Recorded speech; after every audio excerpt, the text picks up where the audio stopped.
आप सभी लोगों का स्वागत है हमारे चैनल पे। जैसा कि हमने अपने चैनल को मोनेटाइजेशन के लिए यूट्यूब पे रिव्यू के लिए डाला था एंड उसने उसे रिजेक्ट कर दिया है। सो अब से ये स्टोरी इसी पे पब्लिश होगी एंड तक। एंड हम मेंबरशिप स्टार्ट कर रहे हैं जो कि आप टेलीग्राम पे आके हमसे ले सकते हो। एंड आपको टेलीग्राम चैनल का लिंक डिस्क्रिप्शन में मिल जाएगा। एंड वेरीफाई कर लें कि आप रियल से बात कर रहे हैं। बाकी हम ये वॉइस इसलिए ऐड कर रहे हैं ताकि ह्यूमन टच दे सके एंड चैनल को रिमूव होने से बचा सके, कॉपीराइट कंटेंट को सेव रख। तो बात कुछ ऐसी है। ये ठीक है क्योंकि इस तरह हम एक परिवार के रूप में फिर से मिल सकते हैं। ये जानकर कि सब कुछ उसके छोटे भाई की ही व्यवस्था थी, युगधर को काफी राहत मिली क्योंकि इससे उसके छोटे भाई की क्षमताओं का प्रमाण मिल गया।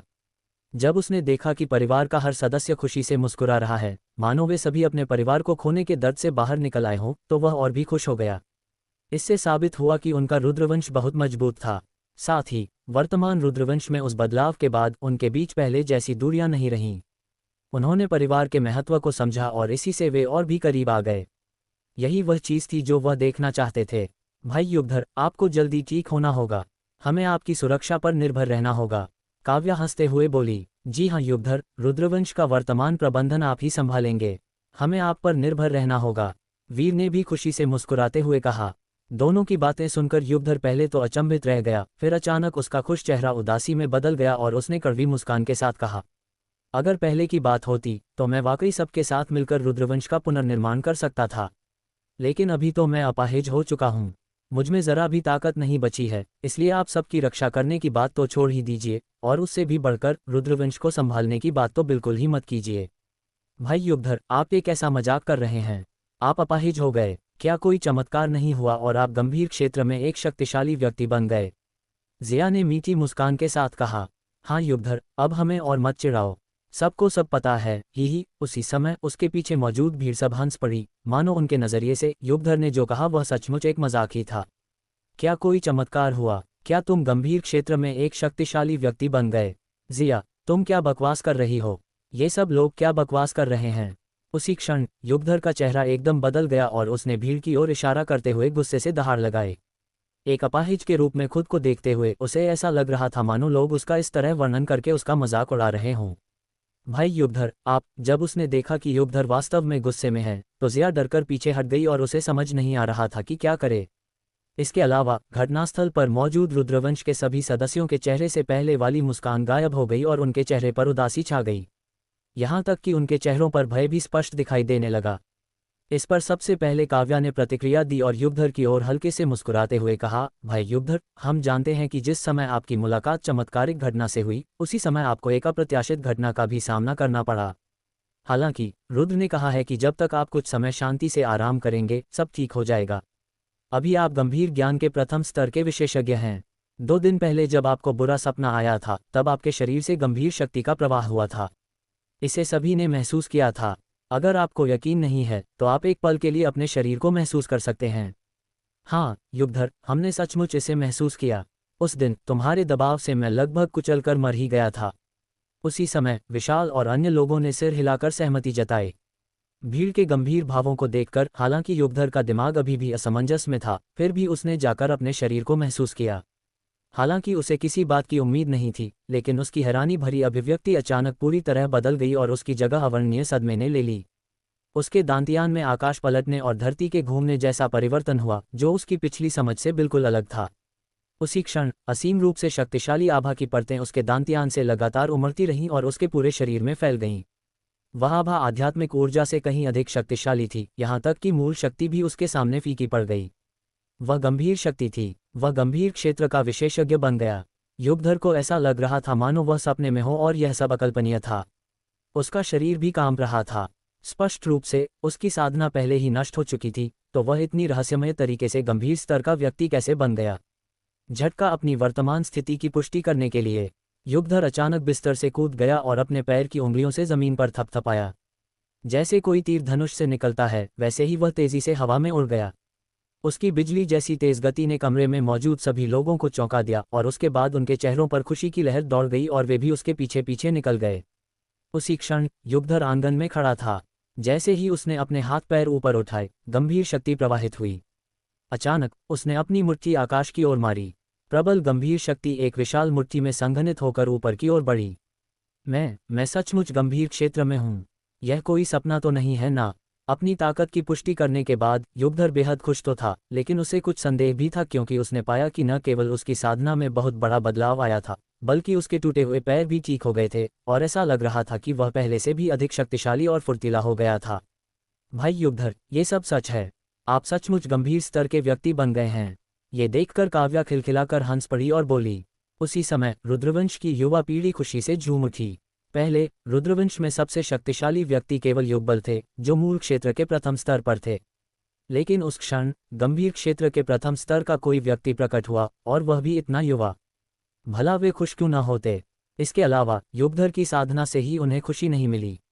युगधर के अलावा रुद्रवंश में रुद्र भी था, जिसकी साधना शक्ति अद्भुत थी, और वह वर्तमान में अपनी साधना को और भी मजबूत कर रहा था।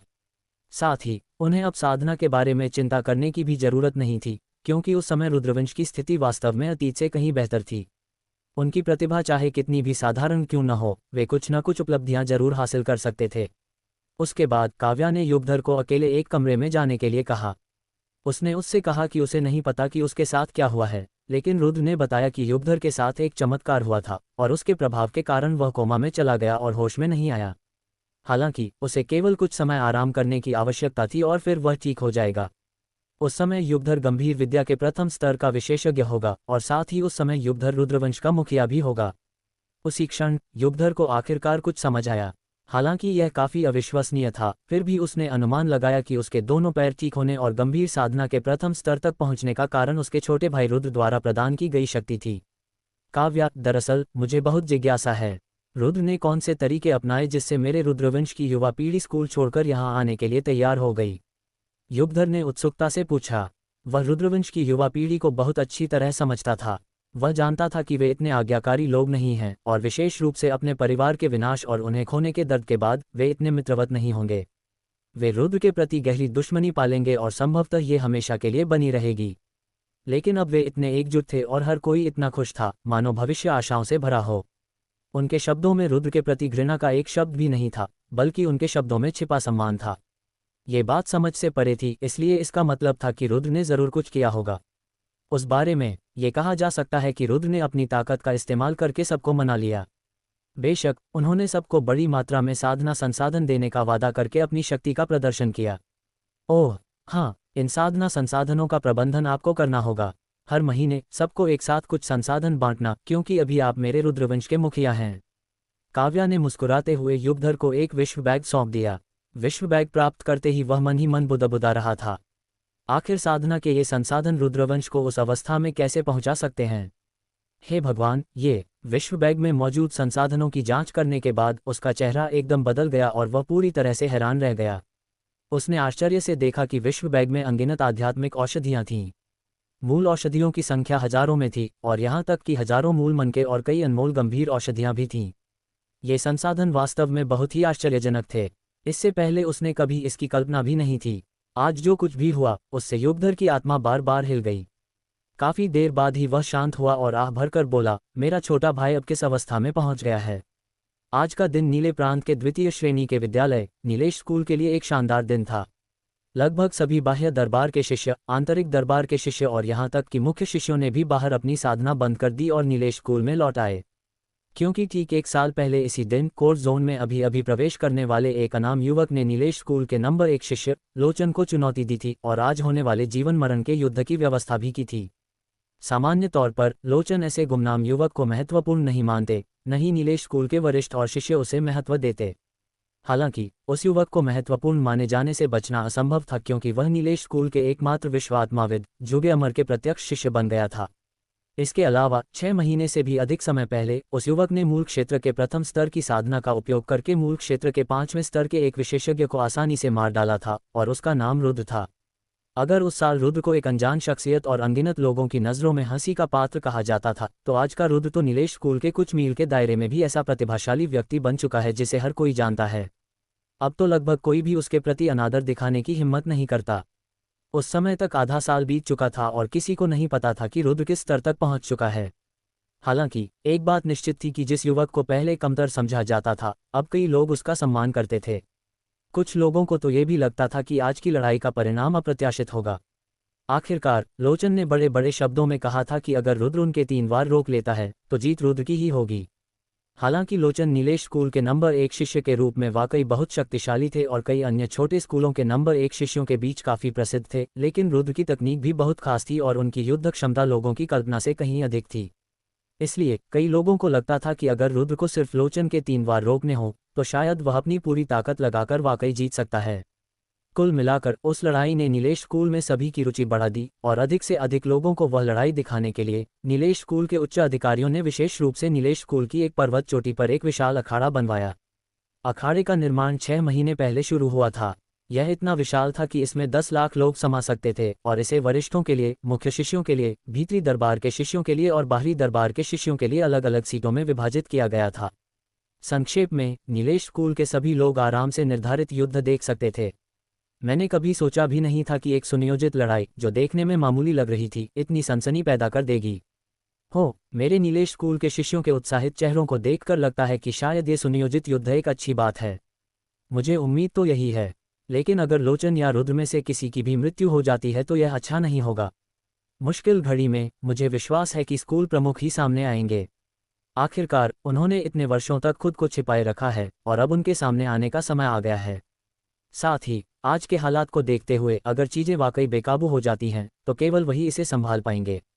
नीलेश स्कूल के 6 रक्षक बुजुर्गों के लिए बने दर्शक दीर्घाओं में बैठे थे। जब उन्होंने शिष्यों को मैदान में पहाड़ों और महासागरों का निर्माण करते हुए देखा तो वे जोश से भर गए और साथ ही चिंतित भी हुए। नीलेश स्कूल के प्रमुख एक रहस्यमय व्यक्ति थे।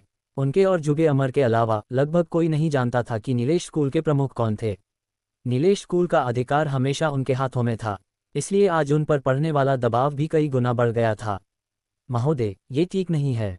ठीक उसी समय वरिष्ठों के लिए बने दर्शन कक्ष का दरवाजा अचानक किसी ने खोल दिया। एक विशेष शिष्य हड़बड़ी में अंदर भागा और उसके चेहरे पर घबराहट साफ झलक रही थी।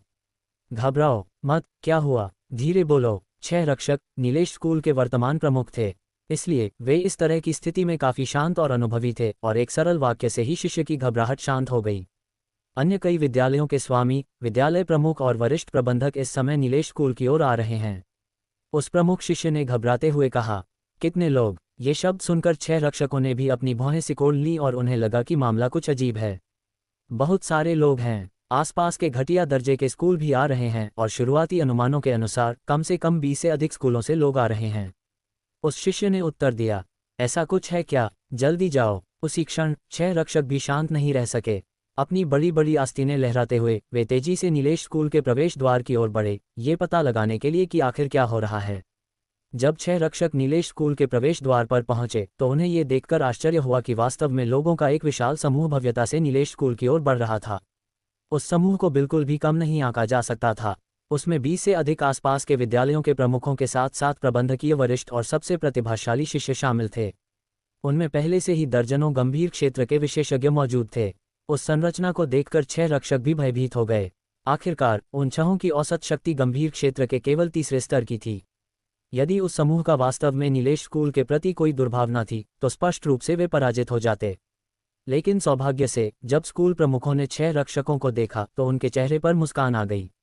इससे 6 रक्षक भी शांत हो गए, क्योंकि उनके हाव भाव से स्पष्ट था कि वे नीलेश स्कूल पर हमला करने नहीं आए थे, बल्कि उन्हें लगा कि यह एक अच्छा अवसर था। बाद में 6 रक्षकों को पता चला कि वे लोचन और रुद्र के बीच होने वाले निर्धारित युद्ध के लिए आए थे। उन्हें ये खबर कैसे मिली? इसका कारण ये था कि कुछ दिन पहले उन सभी को एक निमंत्रण मिला था और वह निमंत्रण नीलेश स्कूल के अतिथि वरिष्ठ जुगे अमर द्वारा भेजा गया था। ऐसा कहा तो गया था, लेकिन 6 रक्षक बिल्कुल भी तैयार नहीं थे।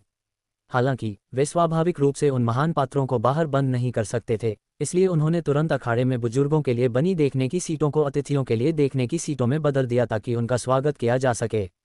जुगे अमर ये क्या कर रहा है? हमें बिना बताए ही उसने नीलेश स्कूल के नाम से ऐसा निमंत्रण भेज दिया। लोगों के समूह को व्यवस्थित करने के बाद 6 रक्षकों में मौजूद बुजुर्ग महिला थोड़ी नाराज थी। शायद उसे डर था कि लोचन उस समय तय किए गए युद्ध के नियमों का उल्लंघन कर देगा, इसलिए उसने इन स्कूलों के लोगों को इस युद्ध का साक्षी बनने के लिए आमंत्रित किया। आखिरकार जुगे अमर कितना भी शक्तिशाली क्यों न हो जाए, वह पूरे श्यामकूर्ण नगर से ज्यादा शक्तिशाली नहीं हो सकता। आखिरकार श्यामकूर्ण नगर के पीछे श्रीलीना भी है। वह तेजस राजकुमार के महल में लीन वंश का मुख्य प्रबंधक है। एक अन्य बुजुर्ग ने मुस्कुराते हुए कहा, मैंने इसके बारे में पहले भी सुना है। अगर स्वार्थी बूढ़ा जुगे अमर रुद्र के लिए इतना सब कुछ कर सकता है तो तो इससे पता चलता है कि वह रुद्र के साथ काफ़ी अच्छा व्यवहार करता है। लेकिन अगर श्रीलीना जैसा चरित्र लोचन की हर हाल में रक्षा करता है, तो जुगे अमर द्वारा प्रथम श्रेणी के विद्यालयों से किसी महान चरित्र को आमंत्रित करना भी शायद व्यर्थ होगा। नीले प्रांत में श्रीलीना को नाराज करने की हिम्मत कौन करेगा? ये सच है, लेकिन इससे जुगे अमर द्वारा अपने इकलौते शिष्य रुद्र की थोड़ी मदद करना ही माना जा सकता है ना? जुगे अमर के इरादों को भांपते हुए 6 रक्षकों ने जुगे अमर के अथक प्रयासों की सराहना की। उसके बाद कई निम्न श्रेणी के विद्यालय प्रमुख, वरिष्ठ प्रबंधक और सबसे शक्तिशाली शिष्य लगातार आते रहे। अनुमानों के अनुसार लगभग 100 निम्न श्रेणी के विद्यालय आयोजित युद्ध को देखने आए थे। इतने सारे निम्न श्रेणी के विद्यालयों का एक साथ इकट्ठा होना एक दुर्लभ घटना थी। इसलिए जब वे सभी प्रतिष्ठित बड़े व्यक्तित्व वहां आए, तो स्वाभाविक रूप से नीलेश स्कूल में हलचल मच गई और नीलेश स्कूल के सभी शिष्य उत्साहित हो गए। आज होने वाला यह निर्धारित युद्ध मनोरंजक होगा या नहीं, इस बात को एक तरफ रखते हुए नीलेश स्कूल के शिष्यों के बीच होने वाली इस लड़ाई को देखने के लिए इतने सारे शक्तिशाली स्कूल प्रमुखों का उपस्थित होना ही नीलेश स्कूल के प्रभावशाली शक्ति का प्रमाण था। स्वाभाविक रूप से नीलेश स्कूल के शिष्य होने के नाते उन्हें इस बात पर अत्यधिक गर्व महसूस हुआ।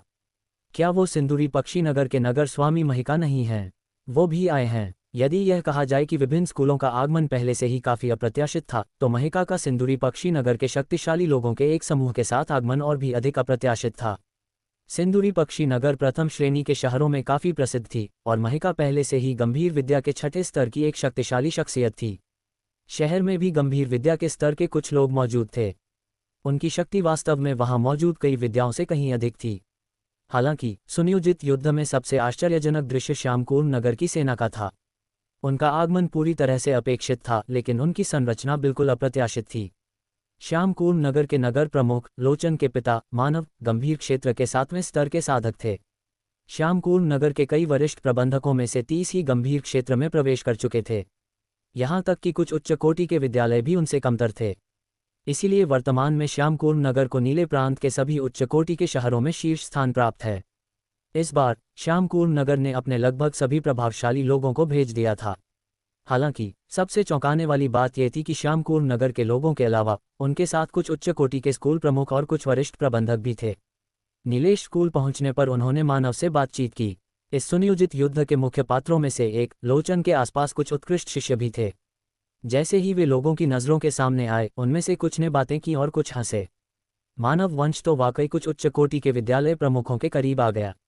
लगता है इस बार रुद्र की किस्मत साथ नहीं देगी।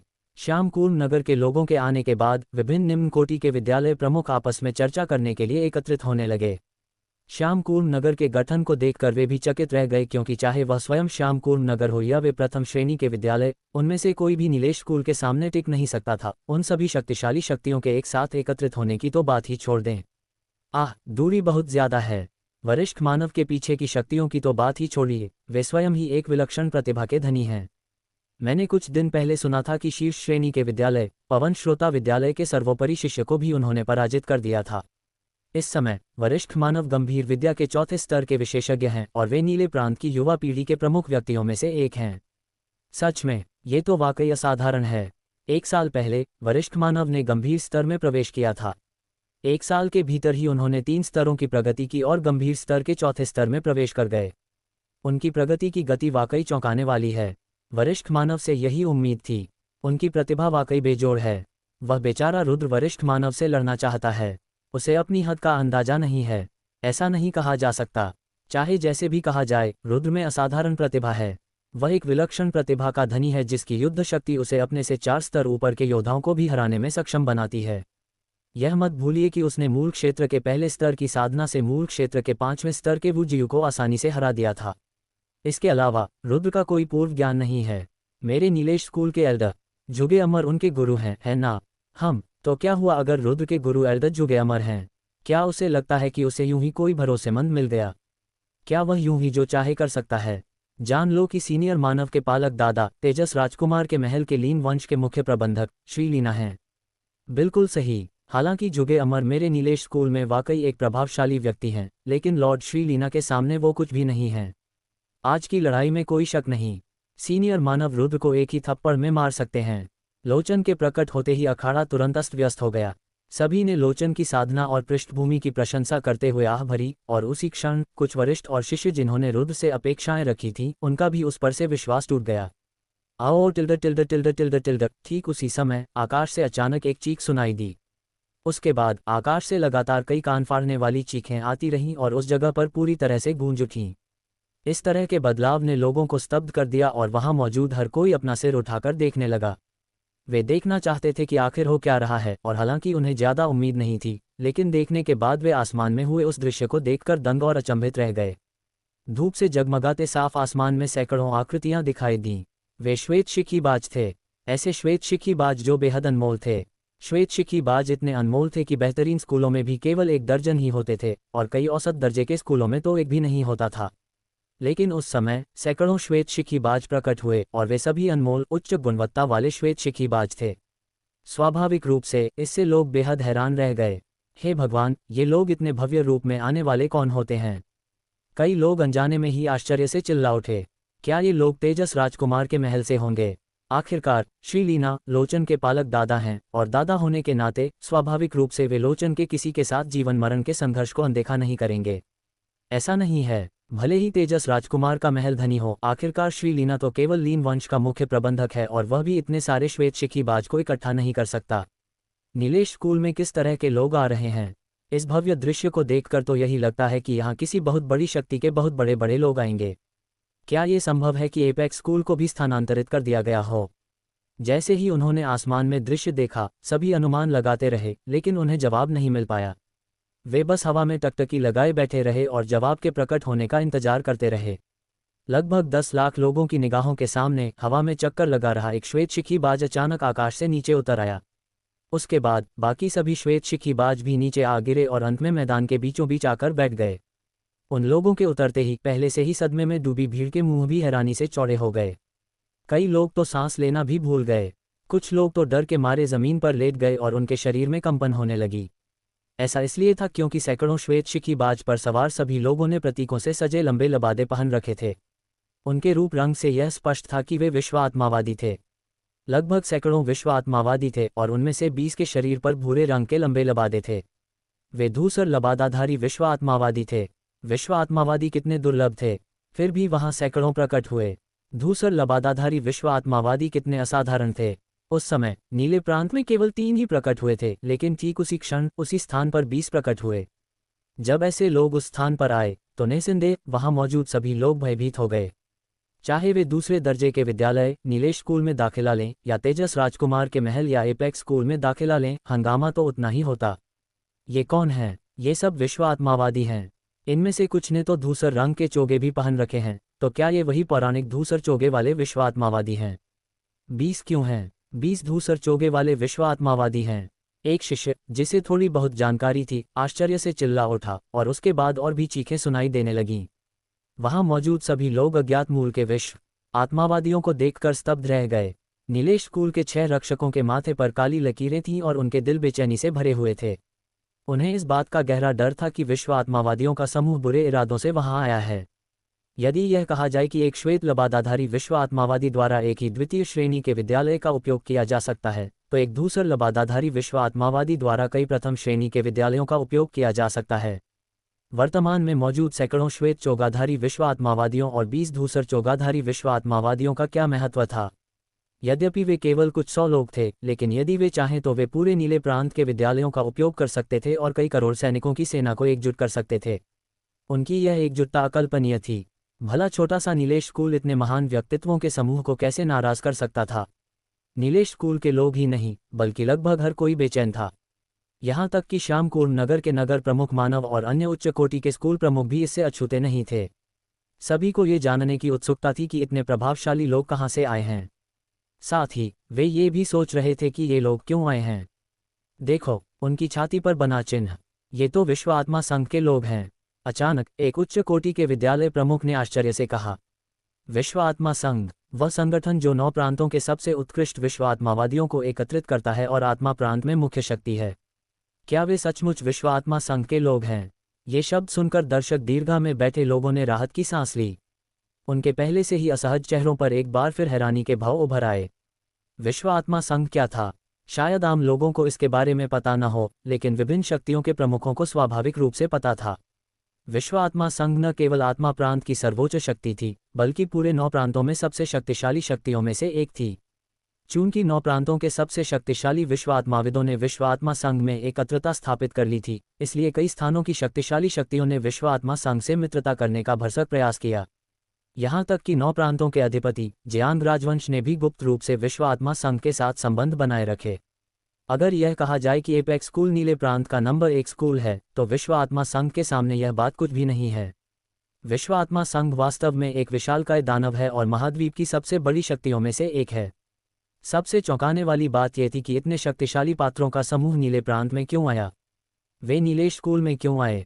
क्या वे नीले प्रांत को नीचा नहीं समझते थे और उसके प्रति तिरस्कार नहीं रखते थे? असंख्य लोग आश्चर्य से चिल्ला रहे थे और लगभग 10 लाख निगाहें उन्हें घूर रही थीं। तभी विश्व आत्मा संघ के सदस्य विशाल मंच पर खड़े हो गए। हर एक व्यक्ति अपने विश्व आत्मा आवरण से पूरी तरह ढका हुआ था और किसी को भी उनका चेहरा स्पष्ट रूप से दिखाई नहीं दे रहा था। अचानक एक श्वेत लबादाधारी विश्व आत्मावादी कुछ कदम आगे बढ़ा और सभी विश्व आत्मावादियों के सामने आ गया। भीड़ के सामने उसने धीरे से अपना हाथ उठाया और अपने चेहरे को ढके हुए हुड को हटा दिया। उस क्षण सबकी निगाहें उस पर टिकी हुई थीं और उसकी हरकतों के साथ साथ उनकी धड़कनें भी तेज हो रही थीं। वे सचमुच जानना चाहते थे कि उस नकाब के नीचे किसका चेहरा होगा और विश्व आत्मा संघ के उस पात्र का रूप कैसा होगा। ये वही है। नकाब हटते ही नीलेश स्कूल के सभी लोग आश्चर्य से चिल्ला उठे, क्योंकि उन्होंने एक बहुत ही परिचित चेहरा देखा। लेकिन शिष्यों और बड़ों के सदमे और भ्रम की तुलना में लोचन का चेहरा कहीं अधिक आश्चर्यजनक था। उनकी भौहें कसकर सिकुड़ी हुई थीं, निगाहें एकटक टिकी हुई थीं, मुट्ठियां भींची हुई थीं और उनका शरीर कांप रहा था। उनके पूरे शरीर पर एक ही शब्द झलक रहा था, अस्वीकार्य। ये युवक कौन है? असंख्य लोगों के अविश्वास भरे आश्चर्य की चीखों के बीच और असंख्य लोगों की अतुलनीय रूप से स्तब्ध निगाहों के बीच कुछ ऐसे लोग जो असमंजस में थे, उन्होंने उत्सुकता से पूछा, ये वही नौजवान है जिसने 1 साल पहले लोचन को चुनौती दी थी? नीलेश स्कूल का एक प्रमुख शिष्य, आज के निर्धारित युद्ध के मुख्य पात्रों में से एक, रुद्र। क्या ये रुद्र है? इतनी कम उम्र में ये विश्व आत्मावादी बन गया? क्या इतनी कम उम्र में ये विश्व आत्मा संघ में शामिल भी हो गया है? ये सच है या झूठ? आप मुझसे झूठ तो नहीं बोल रहे हैं ना? क्या यह नहीं कहा गया था कि रुद्र एक बेकार आदमी है? उसे इतना रुतबा कैसे मिल सकता है? उसका ऐसा बैकग्राउंड कैसे हो सकता है? ये गलत नहीं होगा। वह निस्संदेह मेरे नीलेश स्कूल का शिष्य रुद्र है। जब रुद्र का नाम फैल गया तो जिन लोगों ने रुद्र को पहले कभी नहीं देखा था, वे भी सदमे में डूब गए। जब एक और श्वेत चोगाधारी विश्व आत्माविद बाहर आया, अपना हुड उतारा और निम्नलिखित वाक्य बोले, तो वहां मौजूद सभी लोग एक बार फिर चौंक गए। 6 रक्षकों, आप लोग क्या सोच रहे हैं? मेरे नीलेश स्कूल के सम्मानित अतिथियों, विश्व आत्मा संघ के मित्रों का आप लोग जल्दी स्वागत क्यों नहीं कर रहे हैं? ये जुगे अमर था। उसके हाथ में भी विश्व आत्मा संघ का प्रतीक चिन्ह था और उसने गर्व से 6 रक्षकों की ओर इशारा करते हुए दहाड़ा। उस क्षण 6 रक्षक पहले से ही अचंभित थे। भले ही वे नीलेश स्कूल को नियंत्रित करते थे, लेकिन उन्होंने कभी ऐसी भव्य संरचना नहीं देखी थी। वे वहां अवाक खड़े थे और उन्हें समझ नहीं आ रहा था कि क्या करें। 6 बूढ़े लोग, मेहमानों का जल्दी स्वागत क्यों नहीं कर रहे हो? ये देखकर जुगे अमर फिर से दहाड़ उठी। जी जनाब। इस बार 6 रक्षकों ने आखिरकार प्रतिक्रिया दी और अब वे हिचकिचाने की हिम्मत नहीं कर रहे थे। लड़खड़ाते हुए दौड़ते हुए वे विनम्रतापूर्वक आगे बढ़े और विश्व आत्मा संघ के सदस्यों के साथ साथ जुगे अमर को भी सम्मानपूर्वक सबसे उपयुक्त अतिथि दृश्य स्थल पर ले गए।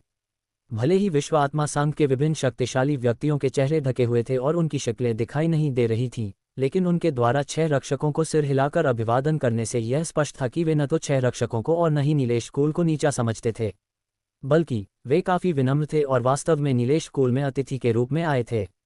हे भगवान, ये तो सचमुच नीलेश स्कूल के मेहमान हैं। लेकिन नीलेश स्कूल ऐसे लोगों को कैसे आमंत्रित कर सकता है? क्या वे तयशुदा लड़ाई के लिए आए हैं? क्या वे रुद्र के लिए आए हैं? शानदार, ये तो वाकई बहुत प्रभावशाली है। कई लोगों ने रुद्र को बेकार समझा था, फिर भी वह विश्व आत्मावादी बन गया और महाद्वीप की सबसे शक्तिशाली शक्तियों में से एक विश्व आत्मा संघ में शामिल हो गया। कई लोगों का कहना था कि रुद्र का कोई पूर्व अनुभव नहीं है, लेकिन अब उसने आत्मा प्रांत की सर्वोच्च शक्ति को अपने कब्जे में ले लिया है। विश्व आत्मा संघ के सामने श्यामकूर नगर की तो बात ही छोड़िए, यहाँ तक कि तेजस राजकुमार के महल और एपेक्स स्कूल जैसे कई प्रतिष्ठित स्कूल भी उसके सामने बेखौफ होने की हिम्मत नहीं करेंगे। क्या इसे ही पूर्व अनुभव की कमी कहते हैं? क्या इसे ही शक्तिहीनता कहते हैं? उस पल लोग आहें भरते रहे और हैरानी से चिल्लाते रहे। कई लोग तो बिना किसी रोक टोक के उसकी प्रशंसा करने लगे। जिन लोगों ने रुद्र को कमतर आंका था और यह माना था कि वह जीत नहीं सकता, उन्होंने अपना सिर झुका लिया और चुप रहे। विशेषकर सिंदूरी पक्षी नगर के स्वामी महिका के चेहरे पर खेद के भाव थे। उन्होंने मन ही मन आह भरी, मैंने कभी सोचा भी नहीं था कि रुद्र इतना असाधारण होगा।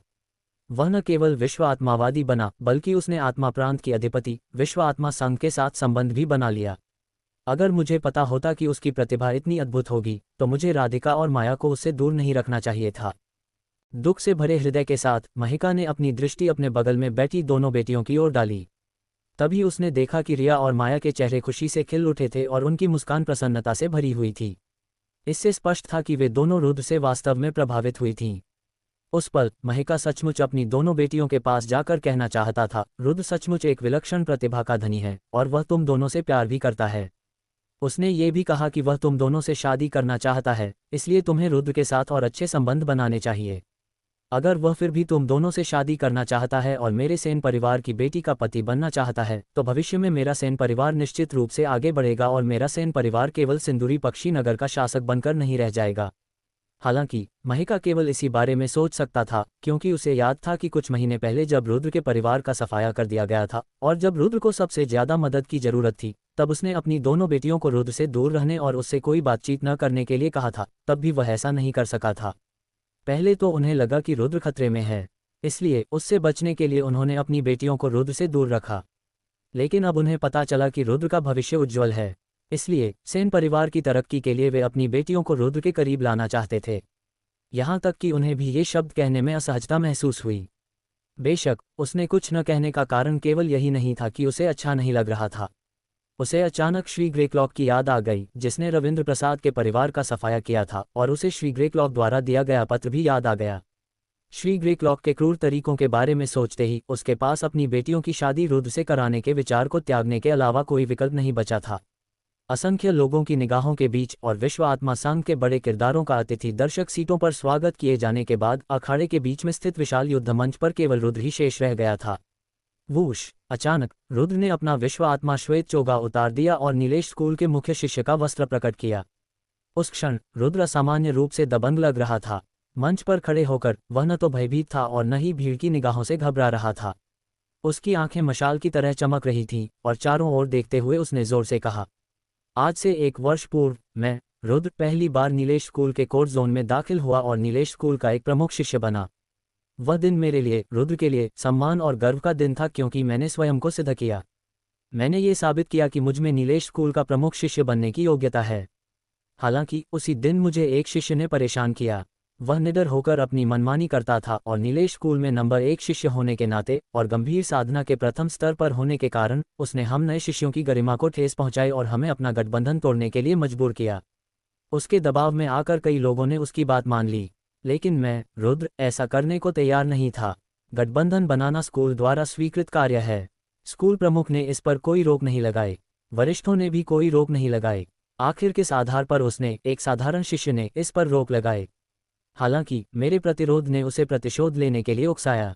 उसने विद्यालय के नियमों की अनदेखी की, एक ही विद्यालय से होने के रिश्ते को नज़रअंदाज किया और शिष्यों की भीड़ के सामने मुझ पर हमला किया।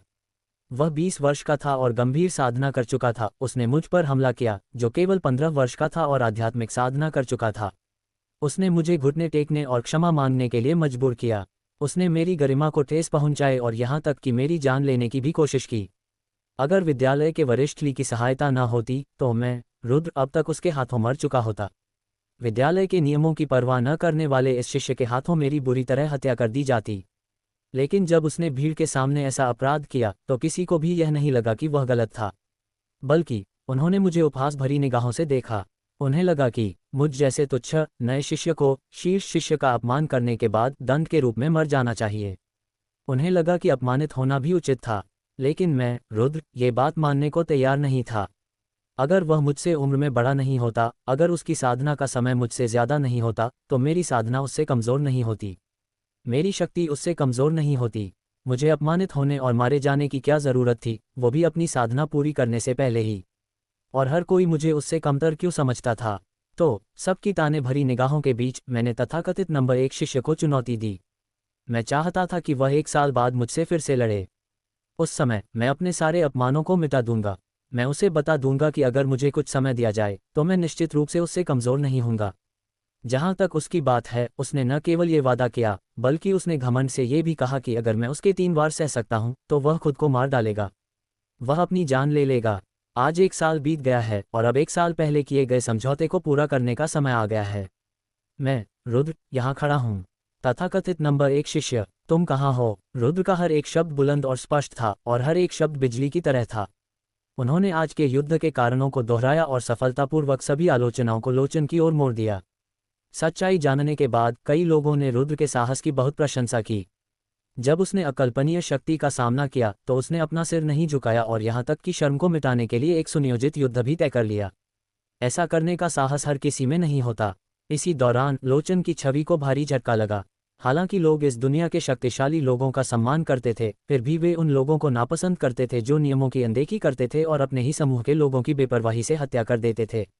रुद्र, ये तो सचमुच बेशर्मी से शेख ही बघारने वाली बातें हैं। उसी समय दर्शकों के बैठने की जगह से एक जोरदार चीख सुनाई दी। उसके बाद एक व्यक्ति उल्कापिंड की तरह तेजी से उछला और लड़ाई के मंच पर जा गिरा। रुद्र के सामने खड़ा व्यक्ति कोई और नहीं बल्कि लोचन था। रुद्र, मैं, लोचन, तुम्हारी तरह शब्दों से हमला नहीं करूंगा। आज मैं यहाँ केवल 1 वर्ष पूर्व निर्धारित युद्ध का सम्मान करने और उस मामले को निपटाने के लिए आया हूँ जिसे 1 वर्ष पहले ही निपटा दिया जाना चाहिए था।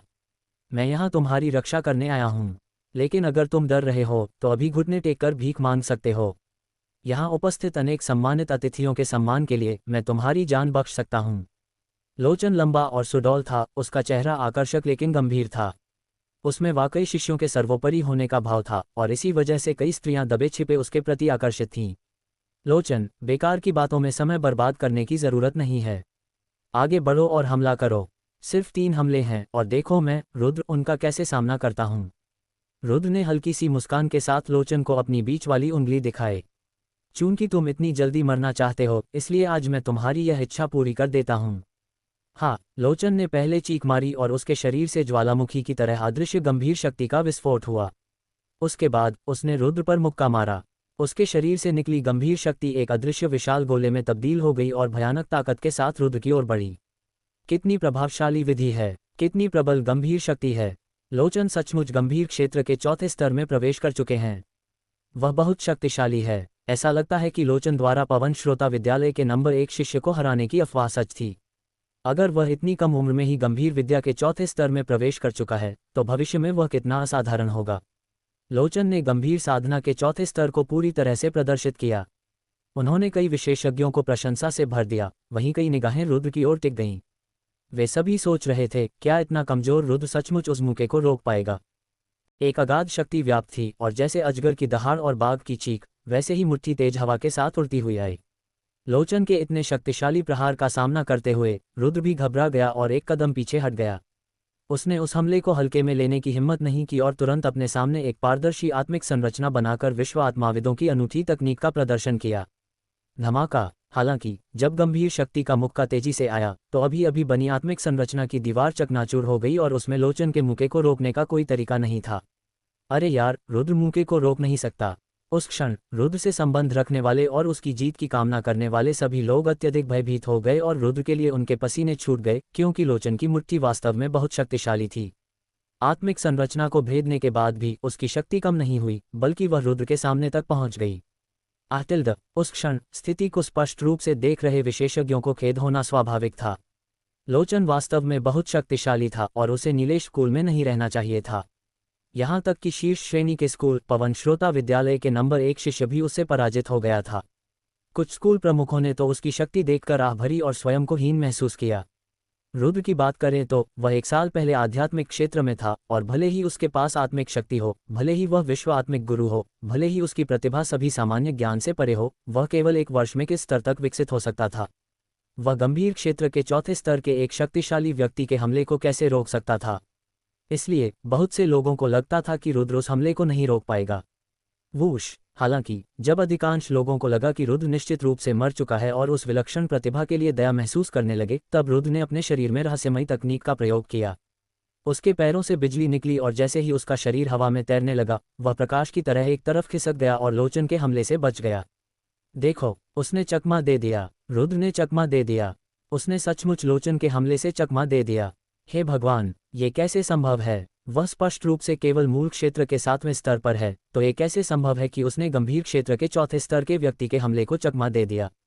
क्या रुद्र सचमुच सामान्य ज्ञान के विपरीत काम करता है? अरे रुको, क्या रुद्र 1 साल पहले तक सिर्फ आध्यात्मिक स्तर पर ही नहीं था? आज वह मूल स्तर के 7वें लेवल पर कैसे पहुंच गया? क्या उसने 1 साल में कई उपलब्धियां हासिल कर लीं? रुद्र को इस सवाल से बचते देख कई लोगों की आंखें चौड़ी हो गईं, मुंह खुला रह गया और वे आश्चर्य से चिल्ला उठे। आप सबको ये बात अजीब लग रही है क्योंकि आप इसे दुर्लभ मानते हैं। आप सिर्फ इतना जानते हैं कि लोचन एक प्रतिभाशाली व्यक्ति है, लेकिन आप यह नहीं जानते कि रुद्र एक राक्षस है। याद रखिए, ठीक 1 साल पहले रुद्र आध्यात्मिक क्षेत्र के 7वें स्तर पर था।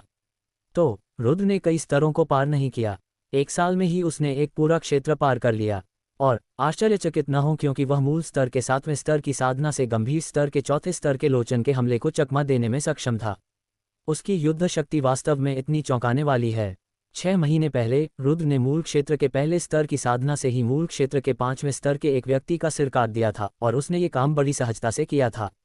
इसलिए इस लड़के की उच्च युद्ध शक्ति तो बिल्कुल ही सामान्य ज्ञान से परे है, और आपकी कल्पना से भी कहीं अधिक है। उसी समय कुछ लोग जो स्थिति को बेहतर ढंग से समझते थे, उन्होंने रुद्र की पिछली शानदार उपलब्धियों का गर्वपूर्वक बखान करना शुरू कर दिया। सब कुछ जानने के बाद कुछ लोगों को तो इस बात पर भी संदेह होने लगा कि यह सच है या झूठ। हालांकि जिन लोगों को कोई संदेह नहीं था, वे तो दंग रह गए और सदमे से भरे चेहरे के साथ बोले, क्या वह सच में इंसान है? हालांकि रुद्र के पास भीड़ की हैरानी भरी चीखों को सुनने का भी समय नहीं था। उस पल उसके माथे पर पसीना ही पसीना था, क्योंकि अभी अभी किए गए उसके प्रहार में किसी भी तरह की ढिलाई की गुंजाइश नहीं थी। दूसरों की तुलना में लोचन में वाकई कुछ काबिलियत थी। हालांकि अभी अभी मारा गया मुक्का काफी खतरनाक था, फिर भी रुद्र ने सफलतापूर्वक उसे चकमा दिया और मुस्कुराते हुए लोचन से कहा, अभी 2 और वार बाकी हैं। अगर तुम मुझे नहीं मार सकते तो तुम्हें अपनी जान गंवानी पड़ेगी। मैंने पहले हमले में अपनी शक्ति का केवल 10वां हिस्सा ही इस्तेमाल किया था, और मैं बस तुम्हारी क्षमताओं को परखना चाहता था। दूसरे मौके में मैं दया नहीं दिखाऊंगा। रुद्र के ताने सुनकर लोचन के चेहरे पर थोड़ा सा भाव परिवर्तन आया और उसे लगा जैसे उसकी कोई इज्जत नहीं बची है। इसलिए उसने रहस्यमयी तकनीक का प्रयोग किया और रुद्र पर एक और मुक्का मारा। धमाका! वह मुक्का पहले से भी तेज और ताकतवर था। चाहे उसने अपने पिछले वार में अपनी शक्ति का केवल 10वां हिस्सा ही इस्तेमाल किया हो या नहीं, यह मानना पड़ेगा कि लोचन का दूसरा मुक्का वाकई पहले वाले से कहीं ज्यादा भयंकर था। हालांकि पहले मुक्के की ताकत का अनुभव करने के बाद रुद्र बहुत सतर्क हो गया और उसने बिना समय बर्बाद किए उसे रोकने की पूरी कोशिश की। जैसे ही दूसरा मुक्का आया, उसने अपनी आत्मिक शक्ति का उपयोग करके हमले की दिशा का पता लगाया।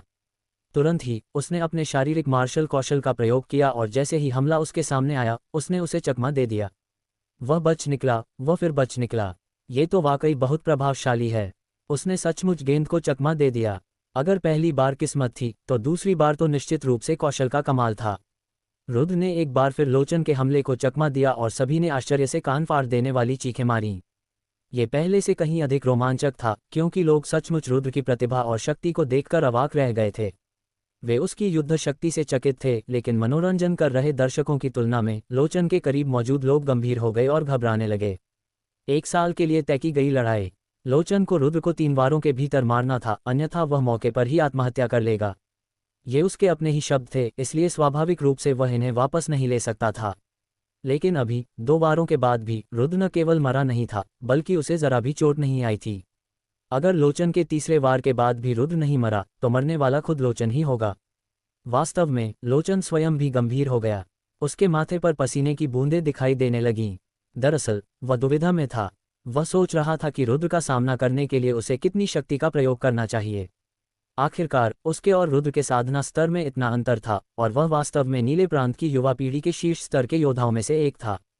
अगर उसे रुद्र, जो कि केवल मूल क्षेत्र में था, का सामना करने के लिए अपनी पूरी ताकत लगानी पड़ती, तो भले ही वह जीत जाता, फिर भी वह हंसी का पात्र बन जाता। इसलिए उसने पहले अपनी पूरी ताकत का इस्तेमाल नहीं किया था, लेकिन अब वह जानता था कि आखिरी मौके से कुछ भी नहीं छोड़ना है। उसे अपनी पूरी ताकत लगानी ही होगी, वरना वह सचमुच हंसी का पात्र बन जाएगा। लोचन, यह आखिरी वार है। क्या तुमने आत्महत्या करने की तैयारी कर ली है? रुद्र ने पास ही बने युद्ध मंच के छेद को देखा, जिसे लोचन ने बनाया था।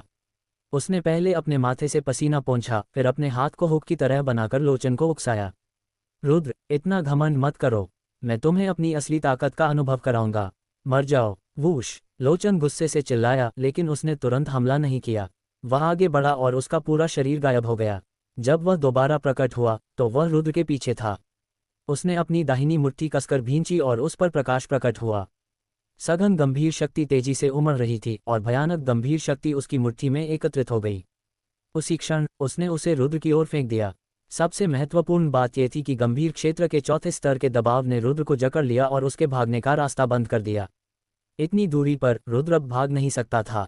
उस क्षण रुद्र के लिए सभी को पसीना आ गया, क्योंकि अपरिहार्य परिस्थितियों में किसी को भी नहीं लगता था कि रुद्र लोचन की मुट्ठी को रोक पाएगा। वास्तव में लोचन स्वयं भी यही महसूस करते थे। उनका मानना था कि रुद्र उनके हमलों से इसलिए बच पा रहे थे क्योंकि उनके हमले बहुत सरल थे। यदि रुद्र और भी शक्तिशाली शारीरिक मार्शल कौशल प्राप्त कर लेते तो वे निश्चित रूप से उस हमले से बच सकते थे। आखिरकार 1 साल पहले रुद्र ने इसी शारीरिक मार्शल कौशल का उपयोग करके उनके हमले से बचाव किया था। हालांकि उसे अपनी आक्रमण शक्ति पर जरा भी संदेह नहीं था। इसलिए उसे पूरा विश्वास था कि जब तक रुद्र उस हमले से बच नहीं पाता, वह अपनी वर्तमान शक्ति से रुद्र की जान ले सकता है। इसलिए उसने किसी भी मार्शल आर्ट का प्रयोग नहीं किया और अंतिम प्रहार में भी उसने केवल मुक्का मारा। जैसे जैसे उसने अपनी मुट्ठी को रुद्र के करीब आते देखा और धीरे धीरे रुद्र के चेहरे पर भय का भाव और भी स्पष्ट होता गया। लोचन की घमंडी मुस्कान और चौड़ी होती चली गई। हालांकि उसने ध्यान नहीं दिया कि जैसे ही उसका मुक्का उस पर पड़ने वाला था, रुद्र के होठों के कोने पर एक ऐसी मुस्कान उभर आई जिससे पता चलता था कि उसकी योजना सफल होने वाली है। धमाका! बिना किसी और दुर्घटना के वह प्रहार लगा। बिजली की गड़गड़ाहट जैसी एक जोरदार आवाज हुई और प्रचंड गंभीर शक्ति चारों ओर फैल गई। रुद्र प्रचंड शक्ति से घिर गया। वह सीधी रेखा में उड़ता हुआ आगे बढ़ा, लेकिन धीरे धीरे युद्ध मंच की सीमा के पास आकर रुक गया। ये सचमुच लगा। क्या रुद्र मर गया? उस क्षण वहां मौजूद लगभग हर कोई खुद को रोक नहीं पाया और उठकर रुद्र की ओर अपनी चमकती निगाहें घुमाने लगा, जो गंभीर शक्ति से विलीन सफेद धुंध से घिरा हुआ था। हालांकि लोगों के एक बड़े हिस्से को लगता था कि रुद्र की मौत हो चुकी है, फिर भी वे ये देखना चाहते थे कि रुद्र की मौत कैसे हुई और लोचन की मुट्ठी की ताकत से रुद्र के शरीर को किस तरह का नुकसान पहुंचा। अंततः सभी गैसें छट गईं और रुद्र का शरीर लोगों की नजरों के सामने फिर से प्रकट हो गया। हालांकि मौजूदा रुद्र उम्मीद के मुताबिक मांस के ढेर में नहीं बदला था। उसका शरीर अभी भी पूरी तरह से स्वस्थ और अक्षुण्ण था, लेकिन फिर भी रुद्र जमीन पर एक मरे हुए कुत्ते की तरह पड़ा था और बिल्कुल भी हिल नहीं रहा था। उसके शरीर के किसी भी हिस्से से कोई आभा नहीं निकल रही थी। हार गया। अंत में रुद्र हार गया। हालांकि वह काफी शक्तिशाली और एक दुर्लभ प्रतिभा था, फिर भी उसका विकास अभी पूरी तरह से नहीं हुआ था।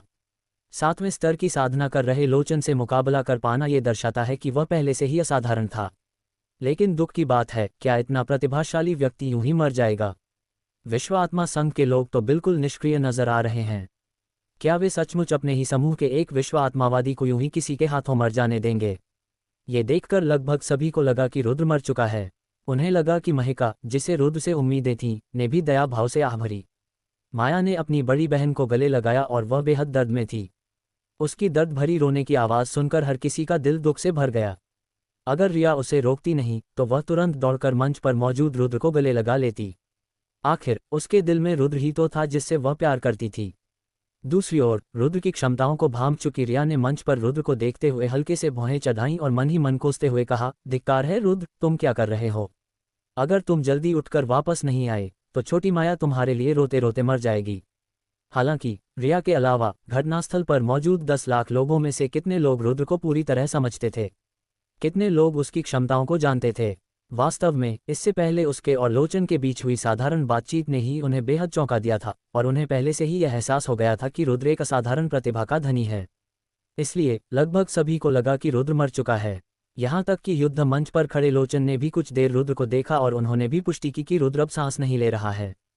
तो वह खुशी से जोर से हंसा। वह घूमा और चारों ओर देखा। उसने पहाड़ों और महासागरों के रूप में मौजूद सभी लोगों की ओर हाथ जोड़कर ऊंची और स्पष्ट आवाज में कहा, आप सभी का धन्यवाद कि आप मेरे और रुद्र के बीच की लड़ाई देखने के लिए यहाँ आए। हालांकि आज की लड़ाई का परिणाम मेरी उम्मीदों से थोड़ा बेहतर रहा, फिर भी यह निराशाजनक और नीरस भी था। शुरू में एक ही शिष्य होने के नाते मैंने, लोचन, अपनी पूरी शक्ति का प्रयोग नहीं किया। मैंने जानबूझकर पहले 2 मुक्कों में खुद को संयमित रखा। मैं उन मुक्कों के दबाव से रुद्र को चेतावनी देना चाहता था और चाहता था कि वह खतरे से पीछे हट जाए और मेरे साथ तय किए गए जीवन मरण के युद्ध को छोड़ दे। वास्तव में यदि वह हार मान लेता तो मैं निश्चित रूप से उसे जीने का मौका देता। हालांकि रुद्र के प्रति मेरी हठधर्मिता के कारण मैं कुछ नहीं कर सका। उसने न केवल हार नहीं मानी बल्कि मुझे उकसाता भी रहा, और उस दिन के नियमों के कारण मेरे पास तीसरे वार में उसे खत्म करने के अलावा कोई विकल्प नहीं था। मेरे पास इसके अलावा कोई विकल्प नहीं था, और ये वो काम नहीं थे जो मैं करना चाहता था। फिर भी मैं सबको बताना चाहता हूँ कि आज की तयशुदा लड़ाई में मैं, लोचन, जीत गया। मैं, लोचन, जीत गया। उसी क्षण लोचन के चेहरे पर मुस्कान चरम पर पहुंच गई, इसलिए उसने अंतिम 2 वाक्यों को असामान्य रूप से जोर से चिल्लाकर कहा, मानो वह एक राजा होने का दिखावा कर रहा हो। हालांकि उसकी आवाज़ गूंजने के बाद उसे उम्मीद के मुताबिक कोई जयकार या शोर नहीं सुनाई दिया, बल्कि पूरा स्टेडियम सन्नाटे में डूब गया। उस अजीब माहौल ने उसे असमंजस में डाल दिया और वह काफ़ी हैरान रह गया। लेकिन तभी एक और आवाज़ सुनाई दी और तुरंत ही उसकी धड़कन तेज़ हो गई और उसके चेहरे का भाव पूरी तरह बदल गया। उसे ऐसा लगा जैसे किसी ने उसके दिमाग पर 10,000 किलो के भारी हथौड़े से वार किया हो। सचमुच एक गड़गड़ाहट हुई और ऐसा लगा जैसे आसमान में बिजली कड़क रही हो। लोचन, 3 वार पूरे हो चुके हैं। खुद को मार डालो। लोचन के पीछे से एक तेज और स्पष्ट आवाज़ गूंजी, जो मानो एक निराकार धारदार तलवार की तरह लोचन के दिल को भेद गई। बेचैन मन से लोचन ने धीरे से अपना सिर घुमाया। तभी उसने आश्चर्य से देखा कि रुद्र, जो पहले सांस नहीं ले रहा था, युद्ध के मैदान पर खड़ा था। वह न केवल जीवित था बल्कि उसे देखकर मुस्कुरा भी रहा था। तुमने मौत का नाटक किया। वर्तमान में लोचन इतना क्रोधित था कि मानो उसका दिल फट जाएगा। उसे अंततः पता चल गया कि वातावरण इतना अजीब क्यों था। दरअसल रुद्र मरा नहीं था, बल्कि उसने तीनों मुक्के खा लिए थे।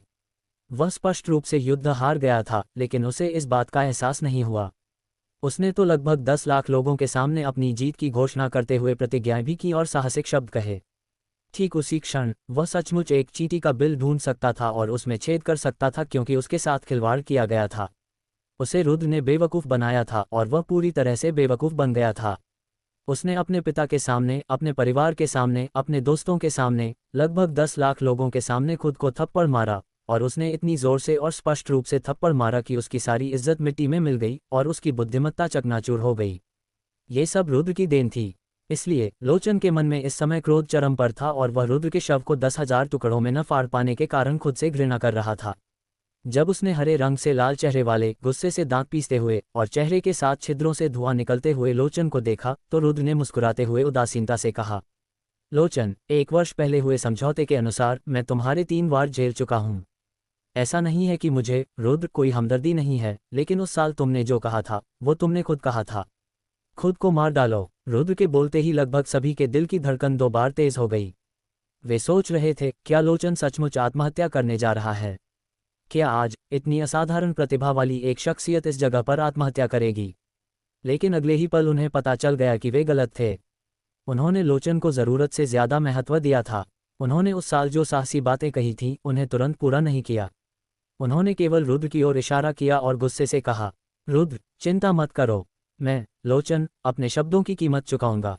हालांकि अगर मैं, लोचन, मर भी जाऊं तो तुम्हारे बाद ही मरूंगी। वूश जैसे ही उसने बोलना समाप्त किया, लोचन धनुष से निकले तीर की तरह तेजी से आगे बढ़ा और बिजली की गति से रुद्र के सामने पहुंचकर उसे एक मुक्का मार दिया। उसने न केवल उस वर्ष किए गए वादे को पूरा नहीं किया, बल्कि उसने रुद्र पर फिर से हमला किया और घातक प्रहार करने लगा। जब उन्होंने लोचन के आक्रामक और जानलेवा हमलों को देखा तो सभी के चेहरे पर गहरा बदलाव आया। हालांकि ये लोचन द्वारा अपना वादा तोड़ने के कारण नहीं था। ऐसा इसलिए था क्योंकि रुद्र पर इतना भयंकर हमला होने के बावजूद उसने उससे बचने की कोई कोशिश नहीं की। वह बस वहीं खड़ा रहा, मानो चुपचाप लोचन के हमले का इंतजार कर रहा हो। उस स्थिति को देखकर कुछ लोगों को संदेह होने लगा कि क्या रुद्र लोचन के शक्तिशाली हमले से पूरी तरह भयभीत हो गया था। हालांकि एक पल बाद ही संदेह करने वाले लोग पूरी तरह से अवाक रह गए। लोचन का मुक्का, जो पहले से कई गुना अधिक शक्तिशाली था, जब रुद्र के चेहरे पर पड़ने ही वाला था, तभी रुद्र ने बिजली की गति से हमला किया। उसने भी एक मुक्का चलाया और उसे लोचन द्वारा रुद्र की ओर भेजे जा रहे मुक्के की ओर निशाना बनाया। वह मुक्का किसी रथ को रोकने की कोशिश में चींटी के हाथ जैसा था। वह मुक्का सरासर आत्मघाती था। बाहर से देखने पर रुद्र को ऐसा मुक्का मारने के लिए पूरी तरह से पागल ही कहा जा सकता था। हालांकि जब दोनों मुक्के टकराए और एक जोरदार धमाका हुआ तो एक अप्रत्याशित दृश्य सामने आया। जबरदस्त बल के कारण लोचन हवा में उड़ गया। वहीं दूसरी ओर रुद्र जरा भी नहीं हिला। रुद्र, जो केवल मूल क्षेत्र के 7वें स्तर पर था, ने गंभीर क्षेत्र के 4थे स्तर पर मौजूद लोचन को धक्का देकर दूर कर दिया। वह मुक्का, जो आत्मघाती प्रतीत होता था और मानो किसी रथ को रोकने के लिए किसी कीड़े की भुजा का प्रयोग कर रहा हो, विजयी हुआ। उस दृश्य को देखने वाले लोग इसे भला कैसे स्वीकार कर सकते थे? ठीक उसी क्षण, ठीक उसी स्थान पर लोगों के दिलों में जो सदमा लगा था, उसे शब्दों में बयान करना असंभव था, क्योंकि उनके दिलों की गहराई में, उनके दिमाग में एक वाक्य गूंज रहा था, क्या रुद्र की युद्ध शक्ति ने वास्तव में सभी सामान्य ज्ञान को धता बता दिया है? हालांकि रुद्र ने सभी आश्चर्यचकित निगाहों को अनसुना कर दिया। उसने अपनी मुट्ठियां भींच लीं, मानो वह आगे बढ़ना चाहता हो, अपनी गर्दन घुमाए और अपने शरीर को घुमाया। फिर उसके शरीर से चटकने और धमाके जैसी आवाजें आने के बाद रुद्र ने एक ऐसा वाक्य कहा जिससे वहां मौजूद हर कोई स्तब्ध रह गया। ऐसे शब्द जिनसे लोग लगभग मौत के मुंह में चले गए। मुझे पहले से ही पता था कि तुम अपने वादे से मुकरने वाले इंसान हो, इसलिए मुझे तुम्हें 3 बार मुझ पर हमला करने नहीं देना चाहिए था। खैर, बेहतर यही है कि मैं खुद ही हमला कर लूं। मैं तुम्हें खुद मार डालूंगा। ये शब्द बोलते ही रुद्र बड़े बड़े कदमों से आगे बढ़ गया। असंख्य लोगों की निगाहों के बीच वह धीरे धीरे लोचन की ओर चलने लगा। उस समय लोग इतने सदमे में थे कि वे खुद को संभाल नहीं पा रहे थे। वे मन ही मन सोच रहे थे, क्या मैंने कहीं गलत तो नहीं सुना? रुद्र लोचन को मारना चाहता है, वो भी अपनी 7वीं स्तर की साधना के साथ। रुद्र की बातें सुनकर वे चौंकने के साथ साथ संदेह से भी भर गए। अगर कोई कहता कि रुद्र एक प्रतिभाशाली व्यक्ति है, तो लगभग हर कोई इस बात पर विश्वास कर लेता। वे तो यहाँ तक मान लेते कि रुद्र एक ऐसा प्रतिभाशाली व्यक्ति है जो 1000 साल में एक बार ही प्रकट होता है, क्योंकि रुद्र का प्रदर्शन उनकी आंखों के सामने था। लेकिन अगर यह कहा जाए कि रुद्र मूल क्षेत्र के 7वें स्तर की साधना का उपयोग करके गंभीर क्षेत्र के 4थे स्तर पर मौजूद लोचन को हराना चाहता था, तो ये बात सरासर अविश्वसनीय थी। गंभीर क्षेत्र आत्मिक क्षेत्र या मूल क्षेत्र से अतुलनीय था। गंभीर क्षेत्र के प्रत्येक स्तर के बीच का अंतर बहुत अधिक था। इसलिए लोगों को लगा कि यदि रुद्र की सीमा केवल प्रथम स्तर की साधना से ही 5वें स्तर के लोगों को मार सकती है, तो भविष्य में जब वह गंभीर साधना के प्रथम स्तर पर पहुंचेगा तो उसके पास 5वें स्तर के लोगों को मारने का कोई साधन नहीं होगा। इसलिए लगभग सभी को लगा कि रुद्र पागल हो गया है। कई लोगों को लगा कि रुद्र का मानसिक संतुलन बिगड़ गया है। तुम मुझे मारना चाहते हो? तुम लोचन, जो रुद्र से पहले से ही घोर नफरत करता था, रुद्र द्वारा उसे स्वयं मारने की बात सुनकर इतना क्रोधित हुआ कि उसका खून और ऊर्जा खौल उठी। इसलिए उसने रहस्यमयी तकनीक का प्रयोग किया और फिर से रुद्र की ओर दौड़ पड़ा। इस बार वह गंभीर क्षेत्र के 4थे स्तर की प्रबल शक्ति लेकर आया था। यहाँ तक कि धरती भी कांप उठी और गड़गड़ा गई और हवा भी संकुचित होकर गरज उठी। उसने सचमुच बेरोक-टोक अपनी शक्ति का प्रदर्शन किया। आने का अच्छा समय है। हालांकि लोचन के जवाबी हमले का सामना करते हुए रुद्र ने केवल जोर से चिल्लाया। वह आगे बढ़ा और तेजी से लोचन की ओर दौड़ा। बूम बूम बूम, दोनों आपस में भिड़ गए और मुक्के और लातें धुंधली छवियों में तब्दील हो गईं। मुक्कों से प्रहार और पैरों से वार, हमले हर तरफ फैल गए और मूल शक्ति और गंभीर शक्ति आपस में मिल गईं। दमनकारी लहरें आतिशबाजी की तरह बेकाबू होती रहीं और दोनों सचमुच एक दूसरे से टकराते टकराते ढेर हो गए। हे भगवान, क्या रुद्र वाकई मूल क्षेत्र के 7वें स्तर की साधना का उपयोग करके लोचन का मुकाबला कर सकता है? मेरी आंखें सही हैं ना? उस क्षण कई लोगों को अपनी आंखों के सामने का दृश्य देखकर विश्वास नहीं हो रहा था। यदि पहले ये कहा जाता था कि रुद्र द्वारा लोचन के हमले को रोकना उसकी असाधारण युद्ध शक्ति का प्रमाण था, तो वर्तमान में उसके और लोचन के बीच का युद्ध तो तर्क से परे था। इसलिए बहुत से लोग इस बात पर विश्वास करने को तैयार नहीं थे। उनके लिए इस बात पर यकीन करना नामुमकिन था और गुणवत्ता में इतना बड़ा अंतर था कि जैसे आकाश और धरती में होता है, ऐसे में वह मूल शक्ति, जिसकी तुलना गंभीर शक्ति से बिल्कुल नहीं की जा सकती, गंभीर शक्ति का सामना कैसे कर सकती थी और उसे कोई नुकसान भी नहीं होता था। ये बात बिल्कुल समझ से परे थी। कुछ लोगों को तो ये भी शक हुआ कि उनकी आंखें थोड़ी खराब हो गई हैं और वे उन्हें बार बार मर रहे थे। जब उन लोगों ने दोबारा आंखें खोलीं और लड़ाई का दृश्य देखा तो वे तुरंत अवाक रह गए। उन्होंने आश्चर्य से देखा कि जब रुद्र और लोचन युद्ध के मैदान में थे, तब मूल शक्ति ने गंभीर शक्ति को दबा दिया था। और जैसे ही उनके मुक्के और लातें आपस में टकराईं, लोचन पीछे हट रहा था जबकि रुद्र तेजी से आगे बढ़ रहा था। रुद्र को बढ़त प्राप्त थी। गंभीर क्षेत्र का 4था स्तर बस ठीक ठाक है। लगता है कि नंबर 1 शिष्य की यह उपाधि कुछ खोखली सी है ना? रुद्र ने गंभीर शक्ति पर दबाव डालने के लिए मूल शक्ति का इस्तेमाल किया। उसने गंभीर स्तर पर दबाव डालने के लिए मूल स्तर का इस्तेमाल किया। लोचन को उस स्थिति में लाने के साथ साथ उसने अपने प्रतिद्वंदी को ताना मारना भी नहीं भूला। ऐसी अद्भुत युद्ध शक्ति प्राप्त करने के लिए तुमने क्या लिया? लोचन भी रुद्र से असामान्य रूप से निराश था। उसे विश्वास नहीं हो रहा था। उसे यकीन नहीं था कि यह रुद्र की अपनी ताकत है। उसे शक था कि रुद्र ने किसी विशेष औषधि या किसी निश्चित विधि का प्रयोग किया है। बिल्कुल सही, लोचन जो कह रहा है वह अनुचित नहीं है। रुद्र की वर्तमान युद्ध शक्ति वास्तव में सामान्य से कहीं अधिक है। ये बहुत संभव है कि उसने कुछ निषिद्ध औषधियों या निषिद्ध विधियों का प्रयोग किया हो। लोचन के बोलने के बाद कई लोग उससे सहमत होने लगे। वे हमेशा से रुद्र की युद्ध शक्ति को असामान्य मानते थे और संयोगवश लोचन ने उन्हें इसका एक तर्कसंगत स्पष्टीकरण दे दिया। बोलो, क्या तुमने विश्व आत्मावादियों द्वारा इस्तेमाल की जाने वाली निषिद्ध औषधि या निषिद्ध विधियों का प्रयोग किया? मुझे हराने के लिए तुम इतनी नीच विधियों का प्रयोग करने का साहस करते हो? तुम सचमुच घृणित और बेहद निर्लज हो। ये देखकर कि उसके अनुमानों पर सभी सहमत हो गए हैं, निर्लज लोचन ने भी उसका साथ दिया और जोर से चिल्लाया। उसने अपनी सारी नीचता और निर्लजता को रुद्र की ओर मोड़ दिया। क्या तुम्हें सच में लगता है कि इस दुनिया में हर कोई तुम्हारी तरह बेशर्म है? समय ही बताएगा कि क्या मैंने, रुद्र, कोई निषिद्ध औषधि या निषिद्ध विधि का प्रयोग किया था। हालांकि हारने के बाद आत्महत्या न करने की तुम्हारी बेशर्म हरकतें यहाँ मौजूद सभी लोगों ने देख ली हैं। रुद्र ने ठंडे स्वर में कहा और संक्षेप में अपनी बात स्पष्ट की। रुद्र सही कह रहा है। चाहे उसने निषिद्ध औषधियाँ ली हों या निषिद्ध विधियों का प्रयोग किया हो, भले ही थोड़े समय में उसकी साधना में काफ़ी वृद्धि हो सकती है, लेकिन इसकी भी एक समय सीमा है। उस समय के बीत जाने के बाद न केवल प्राप्त शक्ति पूरी तरह से नष्ट हो जाएगी, बल्कि इसके गंभीर परिणाम भी होंगे।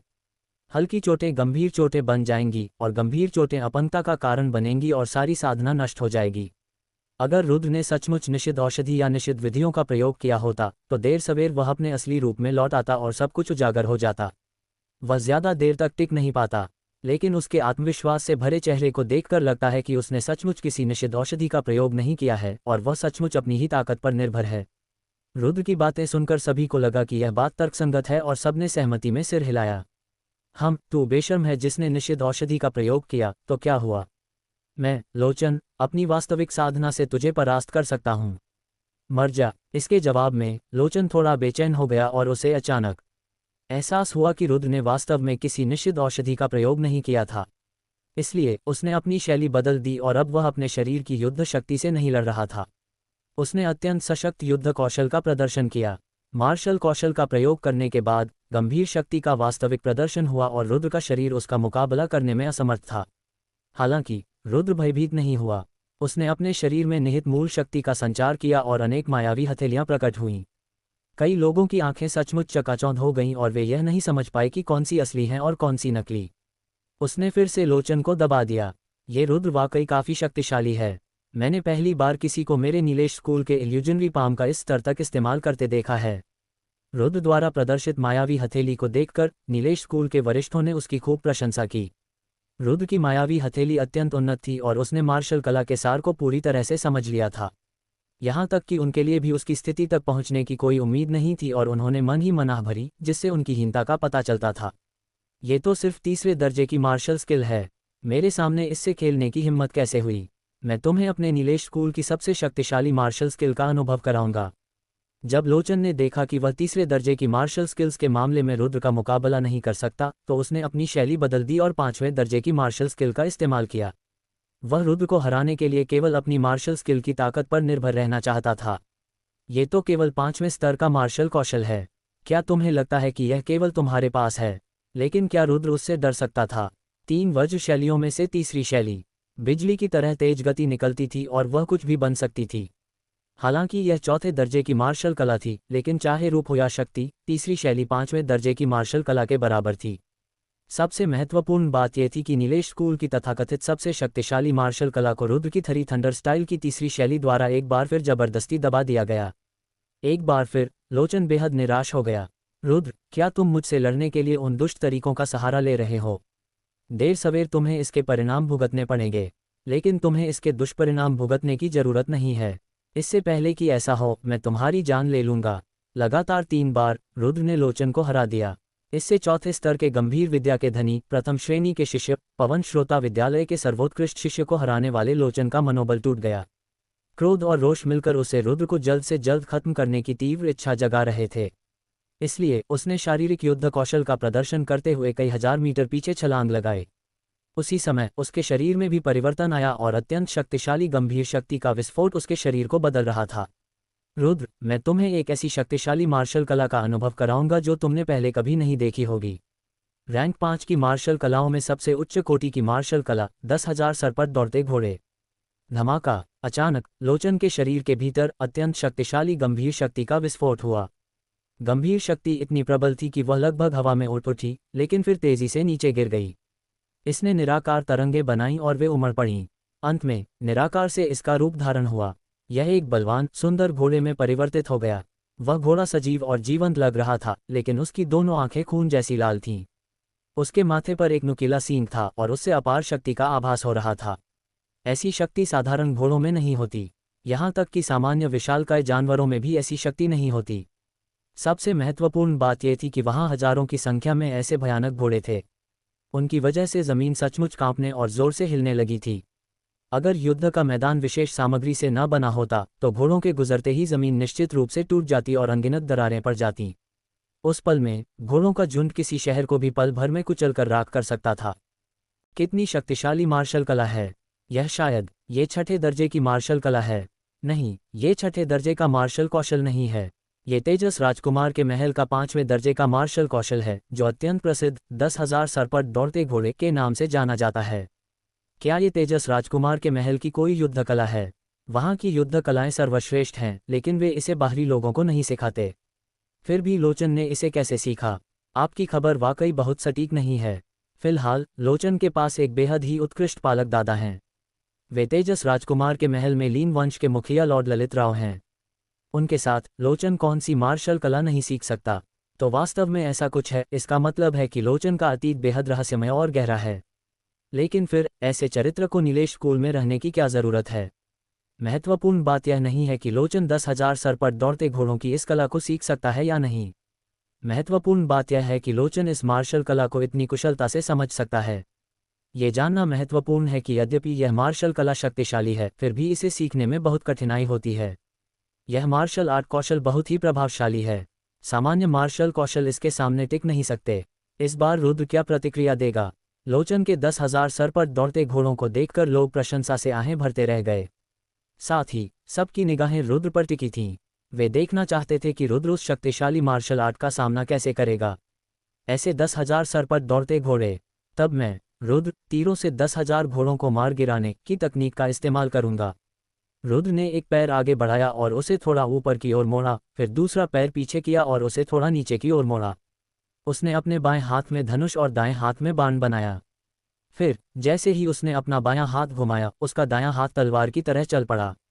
अनगिनत सुनहरे रंग के बाण बारिश की तरह दौड़ते घोड़ों की ओर बरस पड़े। वूश वूश वूश वूश, हिनहिनाहट हिनहिनाहट हिनहिनाहट। सचमुच रुद्र का एक भी तीर बेकार नहीं गया। सुनहरे तीर घोड़ों पर लगते ही बलवान घोड़े एक के बाद एक गिर पड़े और दर्द भरी चीखें गूंज उठीं। उसके बाद वे गंभीर शक्ति की परतों में परिवर्तित हो गए और आकाश में विलीन हो गए। तेजस राजकुमार के महल का तथाकथित सबसे शक्तिशाली रैंक 5 मार्शल कौशल रुद्र के 100 रूपांतरणों वाले धनुष के सामने इतनी आसानी से पराजित हो गया। छी छी छी, तथाकथित 10,000 सर पर दौड़ने वाले घोड़े बस इतने ही हैं। तुमने अपने ही विद्यालय से युद्ध कौशल नहीं सीखा और तुम्हें किसी और से सीखना पड़ा। लगता है तुमने मेरे नीलेश स्कूल के पूर्वज को सचमुच शर्मिंदा कर दिया है। रुद्र ने व्यंग्यपूर्ण मुस्कान के साथ कहा। तो इसका मतलब यह है कि रुद्र ने अभी जिस मार्शल स्किल का इस्तेमाल किया वह नीलेश स्कूल की थी। शक्तिशाली, सचमुच शक्तिशाली। हालांकि उस मार्शल स्किल की शक्ति देखने में कमजोर लग रही थी, लेकिन रुद्र के हाथों में उसने असाधारण शक्ति दिखाई और उसने आसानी से लोचन के 10,000 सर पर दौड़ते घोड़ों को मार डाला। तो जैसा कि किंवदंतियों में कहा गया है, मार्शल कौशल चाहे कितना भी शक्तिशाली क्यों न हो, उसका उपयोग उपयुक्त व्यक्ति द्वारा ही किया जाना चाहिए। यहाँ तक कि साधारण मार्शल कौशल भी विशेषज्ञों के हाथों में अत्यंत शक्तिशाली प्रदर्शन कर सकता है। रुद्र की बातों ने सबको सोचने पर मजबूर कर दिया। सब लोग रुद्र की तारीफ करते रहे। अगर रुद्र की युद्ध शक्ति किसी विशेष विधि से बड़ी थी, तो मार्शल कला का उपयोग और उसकी समझ निस्संदेह उसकी अपनी प्रतिभा और क्षमता थी। ये तो सरासर बेकार की बातें हैं। तुम्हारे जैसे लोग तो पूरी जिंदगी नीलेश स्कूल में ही रह सकते हैं। तुम्हें कभी पता नहीं चलेगा कि असली ताकतवर मार्शल स्किल्स क्या होती हैं। आज मैं आपको अपने ज्ञान का विस्तार करने का अवसर दूंगा। मैं आपको एक ऐसी मार्शल कला का अनुभव कराऊंगा जो आपने पहले कभी नहीं की होगी। एक पौराणिक छठे स्तर की मार्शल कला। रुद्र के कारण लोचन सचमुच घबरा गया था। उसने अपनी बड़ी आस्तीन लहराई और उसके चारों ओर की हवा तेजी से बहने लगी और उसके शरीर में मौजूद गंभीर शक्ति के साथ मिल गई। उसी क्षण बर्फीली हड्डियों को भेद देने वाली गैस तेजी से फैलने लगी। यहाँ तक कि अखाड़े को देख रहे लोगों को भी थोड़ी ठंडक महसूस हुई। लड़ाई के मैदान पर छाई ठंडी हवा और भी भयावह थी। मैदान पर बर्फ जम चुकी थी और वह रुद्र को घेरते हुए उसके करीब आ रही थी। उस क्षण लड़ाई का मैदान बर्फ और हिम की भूमि जैसा लग रहा था। ये हड्डियां भेद देने वाली ठंड, ये भयानक शक्ति, क्या ये तेजस राजकुमार के महल में मौजूद किलेबंदी की मार्शल कलाओं में से एक है? रैंक 6 की मार्शल कला, शीत बर्फीली हवा। छठे स्तर की मार्शल कला। ये सचमुच छठे स्तर की मार्शल कला है। ये निस्संदेह एक सच्ची छठे स्तर की मार्शल कला की शक्ति है। वाकई प्रभावशाली। लोचन ने वास्तव में इतनी शक्तिशाली मार्शल कला हासिल कर ली है। 5वें और छठे स्तर की मार्शल स्किल की शक्ति में बिल्कुल अंतर था। जब उसने शीत हिम वातावरण का प्रयोग किया तो अखाड़े में मौजूद हर किसी ने एक प्रकार का दबाव महसूस किया। मौके पर मौजूद विशेषज्ञ तो ठीक थे, लेकिन नीलेश स्कूल के भीतरी और बाहरी दरबार के कई शिष्य उस ठंडक को सहन नहीं कर पाए। उनके पास जल्दी से वहां से निकलने के अलावा कोई चारा नहीं था। कई लोग तो बेहोश भी हो गए। तुम्हारे पालक दादाजी तुम्हारा बहुत ख्याल रखते हैं। उन्होंने तो वो चीज़ भी तुम्हें दे दी जो वो अक्सर छुपाते थे। जैसे ही रुद्र को चारों ओर फैली ठंडी बर्फीली हवा का एहसास हुआ, उसे वो दृश्य याद आ गया जब ललित राव ने भी उसी ठंडी बर्फीली हवा का इस्तेमाल करके 100 मोड़ों की घाटी में उसे मारने की कोशिश की थी। ललित राव की शीत बर्फीली ऊर्जा वाकई बहुत शक्तिशाली थी, और अगर रुद्र अभी उससे दोबारा लड़ता भी तो भी वह सीधे तौर पर लड़ने की हिम्मत नहीं करता।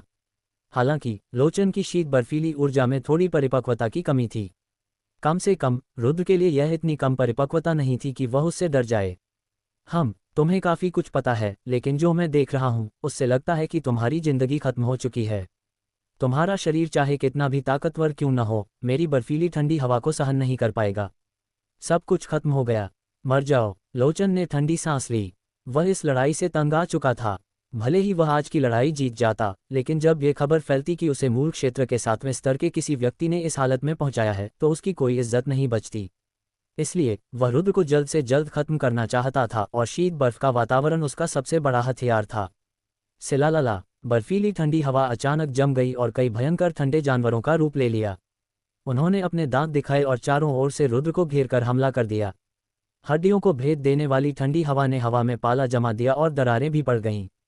ये बहुत डरावना है। जब छठे दर्जे की मार्शल स्किल लोचन के हाथों में होती है तो वह चरम शक्ति का प्रदर्शन करती है। ऐसी मार्शल स्किल का तो हम भी सामना नहीं कर सकते। इस बार लगता है रुद्र का भाग्य साथ नहीं देगा। बिल्कुल सही। हालांकि रुद्र की प्रतिभा बेहद अद्भुत और असाधारण है, और उसकी युद्ध शक्ति भी असाधारण है, लेकिन जब वह इस छठे स्तर की मार्शल स्किल का सामना करता है तो वह केवल अपनी युद्ध शक्ति और प्रतिभा के दम पर इसकी भरपाई नहीं कर सकता। जब तक रुद्र भी छठे स्तर की मार्शल स्किल हासिल नहीं कर लेता, तब तक उसके पास इस शीत बर्फीले वातावरण को रोकने का कोई उपाय नहीं होगा। लोचन की पूरी ताकत से जब शीत हिम वातावरण हिल रहा था, तब वहां मौजूद कई स्कूल प्रमुखों ने भी उसकी शक्ति और दबाव को महसूस किया। वे ये जानने के लिए उत्सुक थे कि क्या रुद्र ने भी लोचन के शीत हिम वातावरण का मुकाबला करने के लिए छठे स्तर की मार्शल कला में महारत हासिल कर ली है। विशेषकर जिस तरह से रुद्र बार बार चमत्कार करता था और जिस तरह से वह बार बार उनकी आत्माओं को स्तब्ध कर देता था, उससे कई लोगों को इस बात पर कोई संदेह नहीं था कि रुद्र ने छठे स्तर की मार्शल कला में महारत हासिल कर ली है।